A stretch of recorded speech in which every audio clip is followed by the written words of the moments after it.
Hi, Kelly Eckholt here to update you with the key events of the week.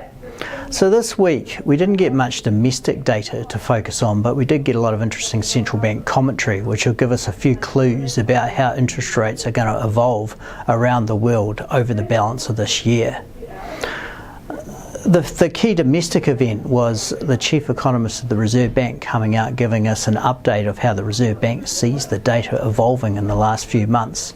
They had previously been quite hawkish, and markets had anticipated they might take a more dovish view in light of some of the data we've seen since November when they last spoke to us. As it turned out, that didn't happen. The Reserve Bank indicated that inflation is still pretty high and quite sticky, and as a result we need to have interest rates at around the current high levels for a while yet to bring inflation back to 2%. At the same time, the US Federal Reserve updated markets and also pushed back on those near-term expectations for rate cuts.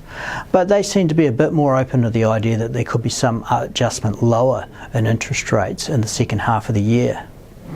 These divergent views reflect the fact that economic conditions vary reasonably considerably across countries. In New Zealand we've got high inflation even though we've got relatively low growth, and in the US they've got much stronger growth, but inflation has actually fallen back quite a bit.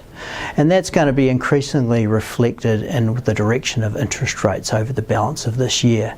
It's very much going to be horses for courses for interest rates, we think, over 2024. I'll be back to update you again next week.